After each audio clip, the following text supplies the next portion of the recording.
नमस्कार, स्वागत है आप सभी को। आज की विषय है महान कृष्ण भक्त नरसिंह मेहता की कथा। नरसिंह मेहता महान कृष्ण भक्त थे। कहा जाता है कि भगवान श्री कृष्ण ने उनको 52 बार साक्षात दर्शन दिए थे। नरसिंह मेहता बचपन से ही भक्ति में डूबे रहते थे। आगे चलकर उन्हें साधु संतों की संगत मिल गई, जिसके कारण वे पूरे समय भजन कीर्तन किया करते थे, जिस कारण घर वाले उनसे परेशान थे।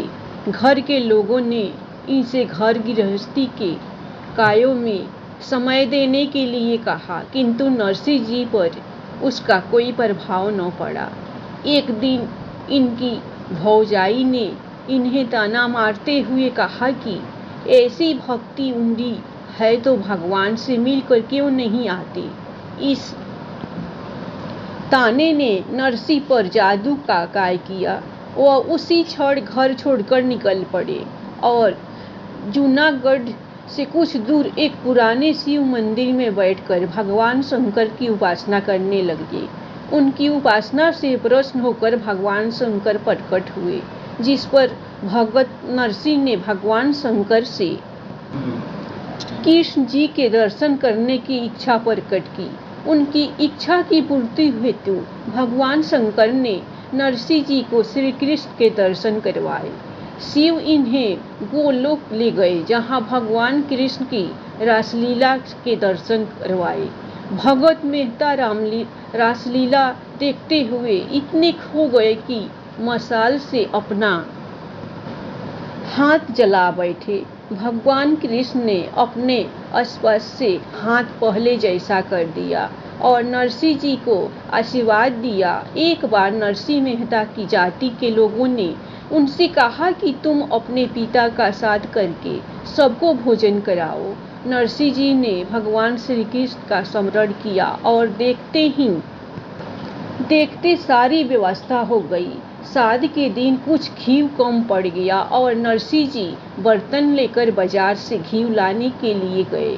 रास्ते में एक संत मंडली को इन्होंने भगवान नाम का कीर्तन करते हुए देखा। नरसिंह जी भी उसमें शामिल हो गए।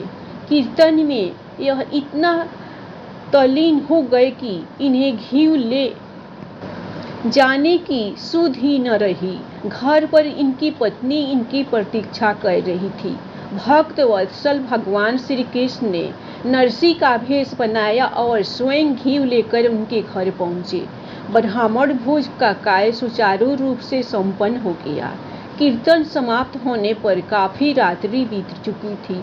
नरसिंह जी सकुचाते हुए घी लेकर घर पहुंचे और पत्नी से विलंब के लिए क्षमा मांगने लगे। इनकी पत्नी ने कहा, स्वामी, इसमें क्षमा मांगने की कौन सी बात है? आप ही ने तो इसके पूर्व घी लाकर ब्राह्मणों को भोजन कराया है। नरसिंह जी ने कहा, भगवान, तुम धन्य हो, वह मैं नहीं था, भगवान श्री कृष्ण थे। तुमने प्रभु का साक्षात दर्शन किया है। मैं तो साधु मंडली में कीर्तन कर रहा था। कीर्तन बंद हो जाने पर घी लाने की याद आई और इसे लेकर आया हूँ।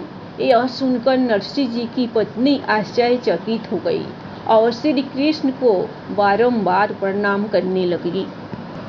एक बार नागरिकों ने नरसिंह जी की बेइज्जती करने के लिए कुछ तीर्थयात्रियों को नरसिंह जी के घर भेज दिया और द्वारिका के किसी सेठ के ऊपर हुंडी लिखने के लिए कहा। नरसिंह के वहां कोई पहचान वाला न होने पर भी सावल सेठ कर नाम पर चिट्ठी लिखी।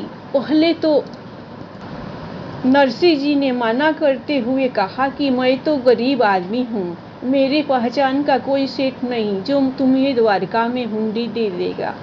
पर जब साधु नहीं माने तो उन्होंने कागज लाकर 500 रुपये की हुंडी द्वारका में देने के लिए लिख दी और देने वाले टीका का नाम सानवल शाह लिख दिया।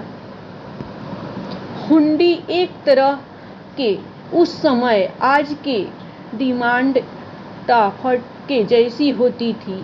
इससे रास्ते में धन के चोरी होने का खतरा कम हो जाता था। जिस स्थान के लिए हुंडी लिखी होती थी, उस स्थान पर जिसके नाम की हुंडी हो, वह हुंडी लेने वाले को धन दे देता था। द्वारका नगरी में पहुंचने पर संतों ने सब जगह पता किया, लेकिन कहीं भी सानवल शाह नहीं मिले। सब कहने लगे कि अब यह हुंडी तुम नरसिला से ही ले लेना। उधर नरसी जी ने उस धन का सामान लाकर भंडारा देना शुरू कर दिया।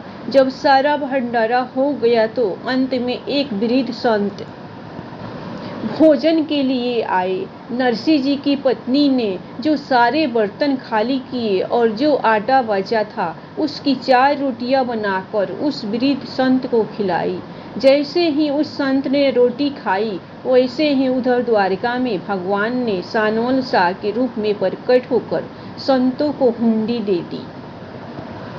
नानी बाई का मायरा भक्त नरसी की भगवान कृष्ण की भक्ति पर आधारित कथा है, जिसमें मायरो अर्थात भात, जो कि मामा या नाना द्वारा कन्या को उसकी शादी में दिया जाता है। नरसी के पास कुछ भी धन नहीं होने के कारण उनकी भक्ति की शक्ति से वह भात स्वयं भगवान श्री कृष्ण लाते हैं। लोचनाबाई नानी बाई की पुत्री थी। नानी बाई नरसी जी की पुत्री थी और सुलोचनाबाई का विवाह जब तय हुआ था, तब नानी बाई के ससुराल वालों ने यह सोचा कि नरसी एक गरीब व्यक्ति है, तो वह शादी के लिए भात नहीं भर पाएगा। उनको लगा कि अगर वह साधुओं की टोली को लेकर पहुंचे तो उनकी बहुत बदनामी हो जाएगी। इसीलिए उन्होंने एक बहुत लंबी सूची भात के सामान की बनाई। उस सूची में करोड़ों का सामान लिख दिया गया, जिससे कि नरसी उस सूची को देखकर खुद ही न आए। नरसी जी को निमंत्रण भेजा गया, साथ ही मायरा भरने की सूची भी भेजी गई। परंतु नरसी के पास केवल एक चीज थी, वह थी श्री कृष्ण की भक्ति। इसीलिए वे उन पर भरोसा करते हुए अपने संतों की टोली के साथ सुलोचनाबाई को आशीर्वाद देने के लिए वहां पहुंच गए। उन्हें आता देख नानी बाई के ससुराल वाले भड़क गए और उनका अपमान करने लगे। अपने इस अपमान से नरसी जी व्यथित हो गए और रोते हुए श्री कृष्ण को याद करने लगे। नानी भाई भी अपने पिता के इस अपमान को बर्दाश्त नहीं कर पाई और आत्महत्या करने दौड़ पड़ी, परंतु श्री कृष्ण ने नानी बाई को रोक दिया और उसे यह कहा कि कल वह स्वयं नरसी के साथ मायरा भरने के लिए आएंगे। दूसरे दिन नानी बाई बड़ी ही उत्सुकता के साथ श्री कृष्ण और नरसी जी का इंतजार करने लगी और तभी सामने देखी कि नरसी जी संतों की टोली और कृष्ण जी के साथ चले आ रहे हैं और उनके पीछे ऊंटों और घोड़ों की लंबी कतार आ रही है, जिनमें सामान लदा हुआ है। दूर तक बैलगाड़ियां ही बैलगाड़ियां नजर आ रही थी। ऐसा मायरा न अभी तक किसी ने देखा था, न ही देखेगा। यह सब देखकर ससुराल वाले अपने किए पर पछताने लगे। उनके लोभ को भरने के लिए द्वारिकाधीश ने 12 घंटे तक सौड़ मुदाओं की वर्षा की। नानी बाई के ससुराल वाले उस सेठ को देखते ही रहे और सोचने लगे कि कौन है यह सेठ और ये क्यों नरसी जी की मदद कर रहा है। जब उनसे रहा न गया तो उन्होंने पूछा कि कृपा करके अपना परिचय दीजिए और आप क्यों नरसी जी की सहायता कर रहे हैं। उनके इस प्रश्न के उत्तर में जो जवाब सेठ ने दिया वही इस कथा का संपूर्ण सार है तथा इस प्रसंग का केंद्र भी है। इस उत्तर के बाद सारे प्रश्न अपने आप ही समाप्त हो जाते हैं। सेठ जी का उत्तर था, मैं नरसी जी का सेवक हूँ, इनका अधिकार चलता है मुझ पर। जब कभी भी ये मुझे पुकारते हैं मैं दौड़ा चला आता हूँ। इनके पास जो ये चाहते हैं मैं वही करता हूँ। इनके कहे काय को पूर्ण करना ही मेरा कर्तव्य है। ये उत्तर सुनकर सभी हैरान रह गए और किसी के समझ में कुछ नहीं आ रहा था। बस नानी बाई ही समझती थी कि उसके पिता की भक्ति के कारण ही श्री कृष्ण उनसे बंध गए हैं और उनका दुख अब देख नहीं पा रहे हैं, इसीलिए मायरा भरने के लिए स्वयं ही आ गए हैं। इससे यही साबित होता है कि भगवान केवल अपने भक्तों के वश में होते हैं। धन्यवाद। कहानी आप लोगों को पसंद आए तो आप लोग भगवान श्री कृष्ण और नरसिंह मेहता जी के नाम पर दिल खोलकर लाइक सब्सक्राइब जरूर कीजिएगा।